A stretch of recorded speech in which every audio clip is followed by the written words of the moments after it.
नमस्कार, आप देख रहे हैं सी न्यूज़ भारत और मैं हूं आपके साथ आकांक्षा। वक्त हो चुका है इंदौर न्यूज़ बुलेटिन का, जिसमें हम जानेंगे कि गुमशुदगी का मामला अपहरण में कैसे हुआ तब्दील, जूनी इंदौर थाना क्षेत्र में बदमाशों ने कौन सी घटना को दिया अंजाम और कोरोना महामारी के बाद 235 बच्चों को कौन से पत्र वितरित किए गए, ये सब जानेंगे विस्तार से। तो चलिए निकट डालते हैं इंदौर से जुड़ी कुछ खास खबरों पर। सदर बाजार क्षेत्र में रविवार रात विद्युत मंडल के कर्मचारी के साथ मारपीट का मामला सामने आया है, जिसके बाद पुलिस ने घायल कर्मचारी की शिकायत पर प्रकरण दर्ज कर आरोपियों की तलाश शुरू कर दी है। घटना सदर बाजार थाना क्षेत्र के सुभाष चौक विद्युत मंडल की है। यहां दीपक लाइनमैन रात को ड्यूटी पर था। सभी सदर बाजार क्षेत्र में रहने वाले अंबाराम के घर की लाइट बंद हो गई, तो उन्होंने फोन कर शिकायत दर्ज कराई, जिसे लाइनमैन दीपक द्वारा ठीक कर दिया गया। लेकिन कुछ देर बाद अंबाराम के घर की लाइट फिर बंद हो गई, जिसके बाद अंबाराम ने फोन पर धमकी देते हुए विवाद शुरू कर दिया और देखते ही देखते अंबाराम पक्ष के लोगों ने दीपक की पिटाई कर दी। सर, क्या मामला था रात का? एक दिल्ली बाजार के पास में एक फैमिली रहती है, सुरेश खटी है जी। उनकी बिजली खराब हो गई थी, तो उन्होंने जो यहाँ के लाइनमैन है दीपक खटी, उसी समुदाय के, उनको बुलाया था।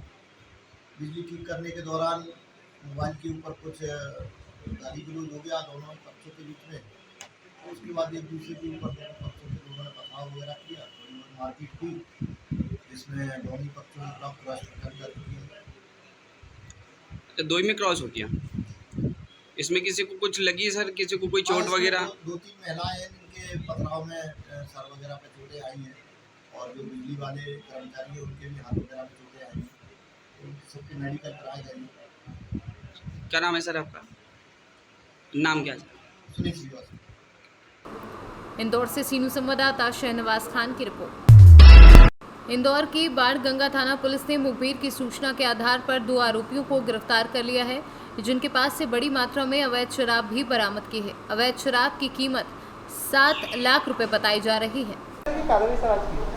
हाँ, आज ये थाना बाणगंगा द्वारा आबकारी अधिनियम के अंतर्गत कार्रवाई की है, और जिसमें कुल 52 पेटियाँ अंग्रेजी शराब की पकड़ाई हैं।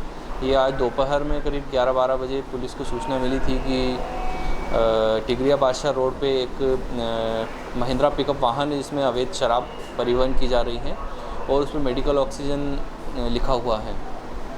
तो महिंद्रा पुलिस टीम द्वारा टिगरिया बादशाह रोड पे कार्रवाई कर उस महिंद्रा पिकअप को पकड़ा, जिसमें मेडिकल ऑक्सीजन लिखा हुआ था, और इसको जब तलाशी ली इसमें, तो इसमें करीब 52 पेटियाँ शराब की मिली, जिसमेम रॉयल स्टेक की 45 पेटियाँ हैं और ब्लेंडर स्प्राइट की 4 हैं और 3 पेटियाँ अन्य मैकडॉल ब्रांड की हैं। इस प्रकार कुल करीब 468 लीटर शराब हैं।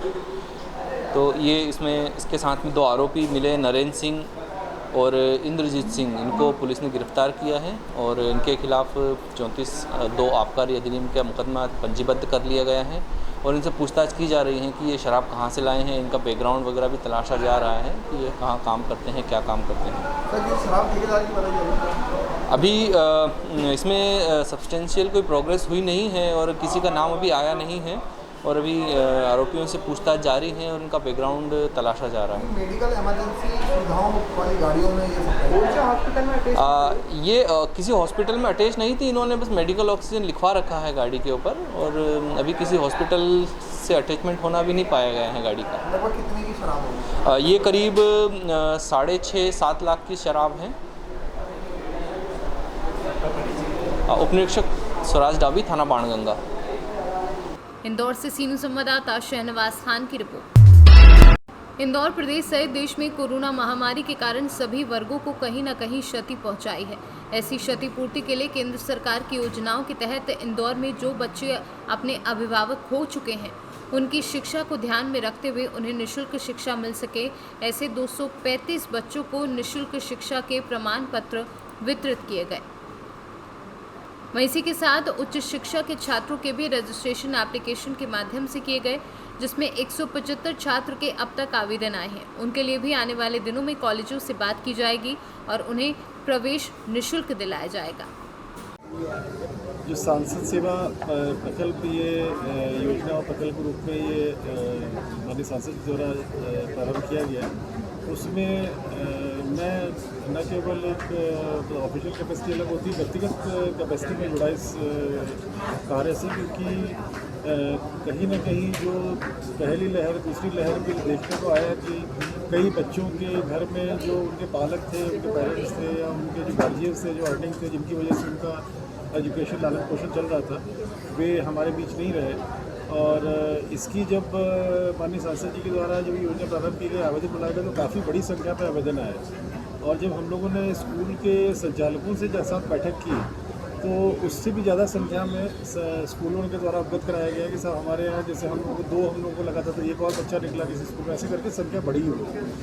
तो ये देखने में आया, इसमें जो ये सांसद सेवा योजना जो ये चालू हुई, इसमें वाकई में हमारे बच्चे जो थे वो उनके अर्निंग मेंबर्स के चले जाने से कहीं ना कहीं उनकी एजुकेशन पे एक प्रश्न चिन्ह खड़ा हो गया था कि आगे एजुकेशन कैसे करेंगे, जिसको सांसद जी ने सभी स्कूल के संचालकों को पत्र लिखा, इनकी फ़ीस माफ़ करने के संबंध में अनुरोध किया कि वो आवश्यक निर्णय लें।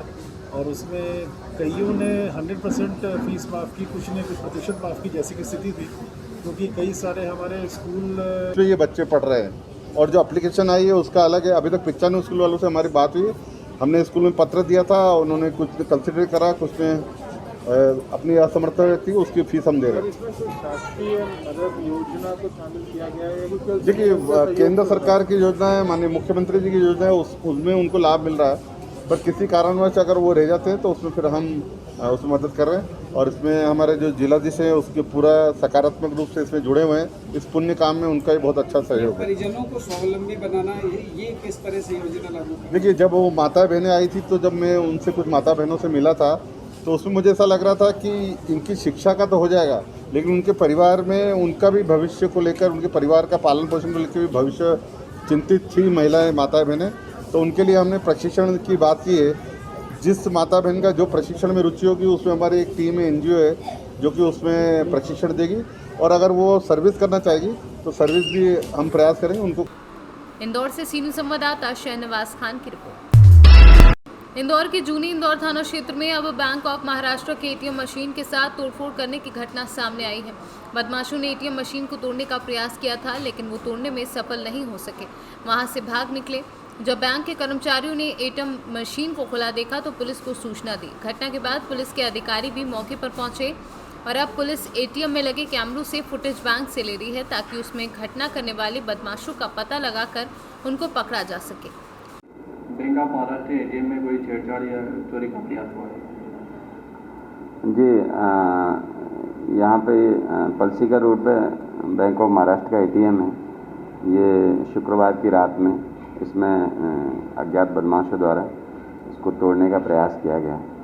तो कल जो है फरियादी की रिपोर्ट पर प्रकरण कायम किया गया है और विवेचना में लिया गया। सर, कौन है CCTV में कुछ आया हो? इसके CCTV फुटेज अभी उपलब्ध नहीं हो पाए, आज संडे है, तो हम लोग प्रयास करें इसके CCTV फुटेज लेके। और इसके इंदौर से सीनू संवाददाता शहनवाज खान की रिपोर्ट। 12 जुलाई 2021 का दिन इंदौर के अलग अलग थाना क्षेत्रों में रहने वाले 2 परिवार कभी नहीं भूल पाएंगे। दरअसल 12 जुलाई को ही एक 13 वर्षीय और 9वीं की छात्रा को 12वीं में पढ़ने वाले 17 वर्षीय छात्र ने अपहरण कर लिया था। इसके बाद लड़की की गुमशुदगी का मामला तक्कोगंज थाना और मासूम बेटी की गुमशुदगी का मामला MIG पुलिस के पास आया था। पुलिस के लिए एक चुनौती थी, क्योंकि मामला हाई प्रोफाइल परिवार से जुड़ा था। पुलिस ने अपनी कई टीम दोनों बच्चों को खोजने में लगाई और आखिरकार चंडीगढ़ के पास से दोनों नाबालिग छात्र छात्रों को अपनी अभिरक्षा में इंदौर लेकर पहुंचे। दरअसल सत्य साई स्कूल में पढ़ने वाली 13 साल की मासूम ने जब परिजनों को अपने गुम होने की कहानी बताई तो सबके होश उड़ गए, क्योंकि गुम हुई बेटी ने परिजनों को बताया कि उसका अपहरण किया गया था, ना कि वो अपनी मर्जी से नाबालिग छात्र के साथ गई थी। इधर MIG पुलिस ने नाबालिग छात्र पर अपहरण की धाराओं के तहत मामला दर्ज किया। पुलिस पूरा मामला दर्ज होने के बाद गुमशुदगी का मामला अब अपहरण जैसे संगीन अपराध में तब्दील हो गया। ऐसे में अब सवाल उठ रहे हैं कि आखिर इस पूरी साजिश के पीछे कहानी क्या है। बता दें कि पुलिस में मामला दर्ज होने के बाद अपहृत छात्रा के माता पिता ने मीडिया को जो बातें बताई वो चौंकाने वाली हैं।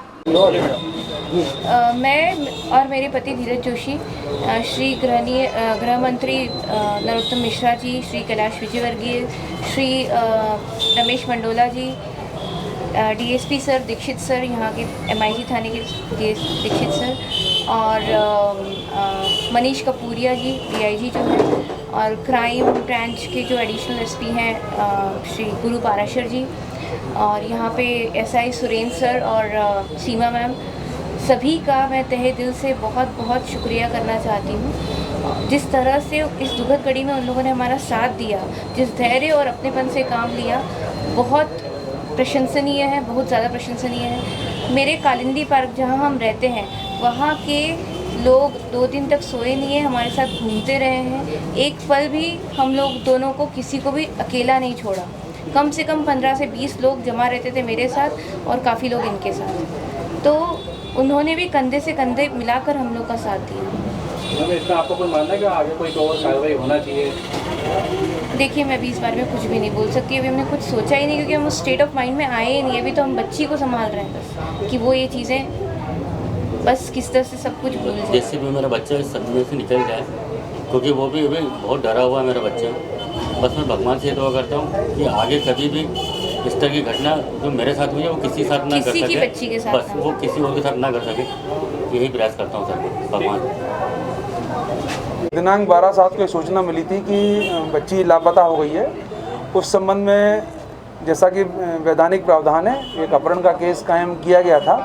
उसके बाद लगातार ढूंढा गया था, तो ये भी सूचना मिली थी कि एक बालक भी गायब है। तो ये कंफर्म हो गया था कि दोनों साथ में गए हैं। उसके आधार पर लगातार हमारे द्वारा सर्च किया गया और हमारे थाने के जो सब इंस्पेक्टर सुरेंद्र हैं उनको और फैमिली के मेंबर्स को उनके साथ किया गया, और जो सूचनाएं उनसे प्राप्त हो रही उनको शेयर किया गया। तो धीरे धीरे ये ज्ञात हुआ कि जयपुर गए हैं, देवास गए हैं, देवास होते हुए जयपुर गए हैं। वहाँ पर हम लोग हमारी जो टीम थी सुरेंद्र की, सब इंस्पेक्टर सुरेंद्र की, उन्होंने आगे बढ़ते गए। जो सूचनाएं मिलती गई ये लोग आगे बढ़ते गए, और लास्ट में जाके राइन जो चेक पोस्ट है चंडीगढ़ के पास में, वहाँ पर मिली कि उधर से कहीं जाने वाले हैं। तो वहाँ पे इन्होंने उनको फिर दोनों को साथ ले लिया था, मिल गए थे दोनों वहाँ पर, दोनों सुरक्षित है। इसमें अपराध पंजीबद्ध किया जाकर विवेचना में लिया गया है। और चूँकि वो बच्ची लड़के के पोजीशन से मिली है, तो उससे उसने स्टेटमेंट भी दिए हैं। तो उसने ये बताया गया है कि मुझे लड़का जो है बहका कर ले गया था, उसके आधार पर प्रकरण पंजीबद्ध किया गया है। अब जो है चालान प्रस्तुत किया जाएगा। सर, बच्ची के माता पिता ने आशंका व्यक्त की है कि जो लड़का है उसके माता पिता भी इन्वॉल्व हो सकते हैं, कोई और। हाँ, ये मैटर ऑफ इन्वेस्टिगेशन है। जो चीज़ें आएंगी, सब चीज़ें आप जो डिजिटल एविडेंस होता है, जो एविडेंस आएंगे उनके आधार पे हम जो आगे इन्वेस्टिगेशन करेंगे। उसमें दोनों माइनर है, क्या कार्रवाइयाँ हो सकती हैं? माइनर में प्रावधान ये है कि किडनैपिंग का केस पंजीबद्ध हुआ है, जिसके पोजीशन से बच्ची मिलती है उसको आरोपी माना जाता है। न्यायालयीन प्रक्रियाएं अलग अलग हैं कि उनको कहाँ पेश किया जाएगा, लेकिन प्रकरण में धाराओं में वैसा ही अपराध चलता है जैसा अपराध होता है।